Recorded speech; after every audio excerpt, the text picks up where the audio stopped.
Right about now, you're about to be possessed by the sounds.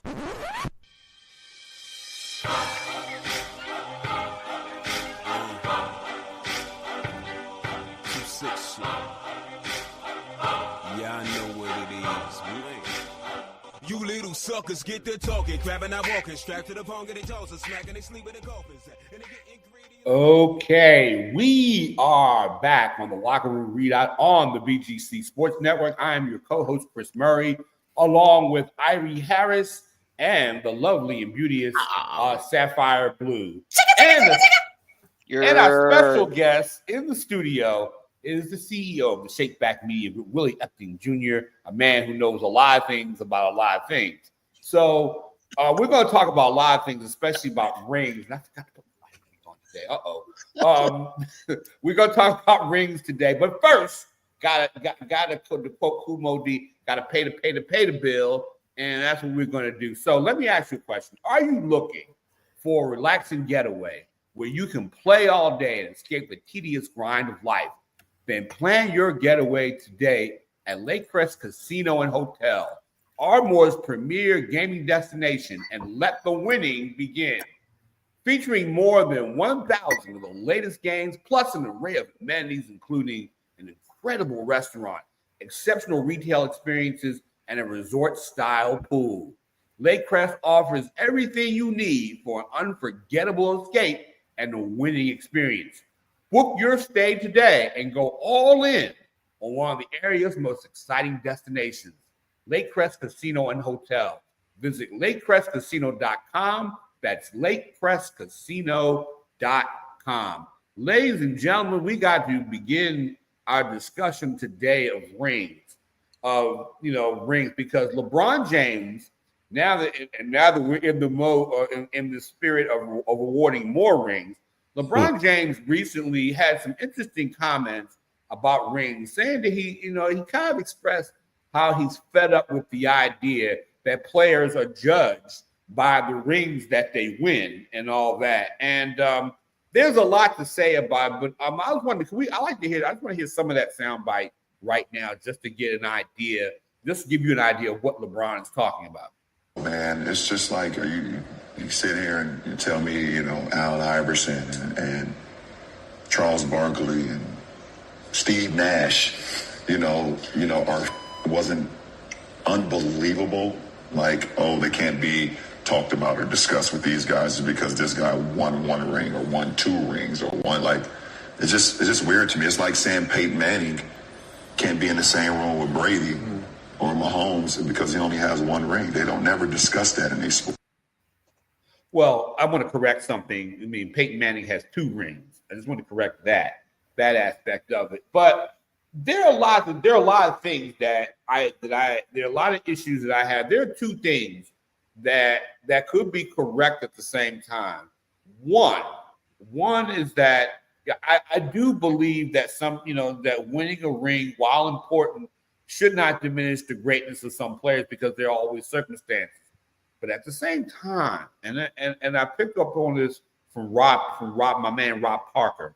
At the same time, LeBron, you bought into this. You went around the world from Cleveland to Miami to LA, back to Cleveland or somewhere, to Miami and back to Cleveland, then LA and whatnot. And you were the one chasing. You bought into this, and I got to know what you guys really. I got to find out from you, Saphyr and Irie. I mean, it's one of those things where I don't think a player's career should be defined because there's circumstances to it. And I'm going to tell you a story later about something about like guys like Dan Fouts or even Lamar Jackson and others who have that burden of having to win a ring. Right. And all. So I'm going to start with Willie first, since you are our guest here today. And then I'm going to go with Irie and then Saphyr, who always like to say Saphyr for last because she comes off with the most provocative opinion. So I can say her for last. So I accept your apology. Go ahead, Willie. Well, let me say, first of all, thank you guys for having me on the program. I really appreciate it. And it's you guys are really crushing it with this with this project or with this program. LeBron James is, to me, he is the most polarizing athlete of this generation. He may be the best athlete that the NBA has ever seen, but the best athlete does not equate to the GOAT. And things like this are the very reason why, in my opinion only, he will never be the GOAT. I understand the all-time point scorer, but if you would put LeBron and Michael's stats together on a per year basis, Michael Jordan kills him. He kills him. And for people out there that say, well, it's a team game and LeBron, he had to carry a 07 team to the finals and they got swept by the Spurs. Well, I'm glad you said that, because here's my retort to that. LeBron James went to Miami and created a super team and lost 2 NBA finals with a super team. He had more Hall of Famers on those Miami Heat squads than Michael Jordan played with in his entire career. So I don't want to hear that argument because it doesn't make any sense. Now, Michael Jordan, yeah, he had to run up against the Pistons and the Celtics and the Lakers. Well, not necessarily the Lakers, but the Pistons and the Celtics for sure. But once they got everything in place, and it really turned around when Phil Jackson got there, because I remember like when Doug Collins was the coach and they were winning 50 games a year and they were going to the playoffs, but then Phil Jackson came in and took them to another level. But Michael Jordan, to me, and I hated Michael Jordan. I was a Pistons fan. Isaiah Thomas, player. But he, to me, is head and shoulders above LeBron James. As a matter of fact, my top 3 of all time are Michael Jordan, Kareem Abdul-Jabbar, and then LeBron James. That's me. Okay. Irie. Oh, buddy Willie, you sure set the tone there. You was ready. you was ready. How do I Stay ready. combat? So I gotta get ready. How do I combat the origin further? All right. In my own words, I think LeBron is up there. He's probably the best player I've ever seen up to this point, or at least up there within the top tier of players I've ever seen in my lifetime. At the same time, I think he wants things to be one way when it's the other way. I don't think anybody denounces his greatness. If anything, he has enough what I would call puppet heads around to further persuade the public into his way of seeing him as the greatest player to ever grace the hardwood. However, at the same time, this would not be of conversation to him or something I think he would be speaking about much, regardless if he came up with the topic or if it was asked about by Steve Nash on the podcast. But it would not be of conversation much to him if he had the same amount of rings or more than Michael Jordan. When certain topics are out there, it doesn't equate or bother you in any way when you meet the quote unquote requirements by the public, because he's lost 6 times in the NBA finals, because you have people in the public that hold that against him. I think that further prompts the conversation regarding ring coaching and bringing it up being a team thing, and that's correct. I agree with that. When we talk about Jordan and those teams, mainly it's Jordan that people are speaking of because of his greatness and his dominance. But then you have other guys such as just for example John Paxson coming clutch in the '93 finals. Who helped bring who helped the winning further continue and keep it going. You have that as well, but the tide starts with the top guy, with the top player himself, and because it was Jordan who started it and finished it when it mattered most, he, and especially in my eyes, is gonna get the edge in that compared to any other player in NBA history because he came up big when it mattered most in terms of winning. It would not be a conversation if he had the same amount of rings or even more of that, but because he doesn't, he has to kind of what they would say cope in some sense because he doesn't know if he'll even get sniffed 6 rings at that. If he gets to 5, that would be unbelievable. That would be a bonus because he doesn't have much longer. So I see his own way of coping regarding the lack of rings he has and how that's being held against him. Saphyr? I mean, for everything that you gentlemen just said, right? For me, I think that LeBron has his view of reality, and that's true to himself. I don't begrudge anyone for seeing things the way that they do. Do I think that LeBron James is one of the greatest NBA players of all time? Yes. And then when we start crossing over into this area of goatism, I say no. Every generation is different, right? We can pick up with Michael Jordan, but I submit to you again, going back to our first segment, I'm back as John Hondo Havlicek phased out of the game, and then Bird and Magic were there. Mm. And then we're talking about, I know with all due respect to LeBron, when he talks about the positions that he plays, he says all positions. Okay, He that's does. fine. But when I think about that question, I can never really answer it because in my mind, we're talking about apples and oranges, right?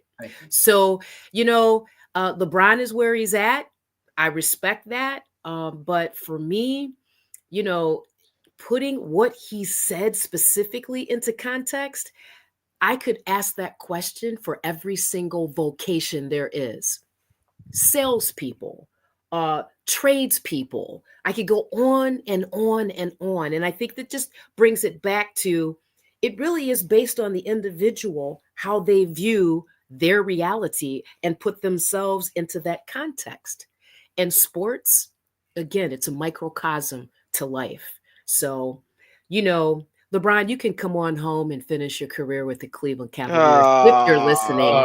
I should have Just known. saying. Well, Oh, okay. gee. I'm going to answer. I'm going to answer back to all the comments here. Okay. Number one, I'm going to say this. I hate that comparison. Between Michael Jordan and LeBron James. I hate it. I hate it because you got players playing 2 different positions and 2 different approaches to those positions.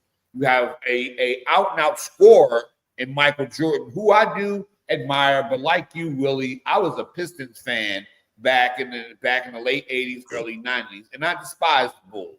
And I probably rooted against the Bulls in every other championship game that they played. But that said, Michael's one of the greatest, closers and killers of all time. But, that wasn't LeBron's role. LeBron was a good facilitator. He's one of the greatest all-around players. He is the only player in the history of the NBA Finals to lead in every statistical category. He has his own greatness in his own right.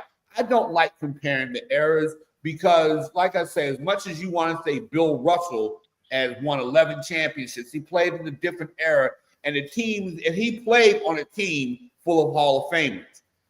You want to talk Magic and Bird, you want to talk all these different, you want to talk these days, Steph Curry. It's hard for me as someone who's observed sports for a long time to put anybody because the eras are so different and everything. And I can't, it's hard, but at the same time, LeBron is a bit of a hypocrite in this situation because you know what? He pursued those rings. And you're right, Irie. Had he won those rings, he wouldn't be having this conversation. But I do think that as fans, we put too much emphasis on it because I still remember one of the greatest quarterbacks ever played in the NFL was Dan Fouts. Okay, he had a chance to go to the Super Bowl. His team was down 34-20, got him to 34-27, 1980, in an AFC Championship game. They had about 6 or 7 minutes in that game. He put them in position. The Chargers never saw, and Ray, you're a Raiders fan, they never saw the ball again. Now, did Darren Fouts choke in a minute of, in that particular moment?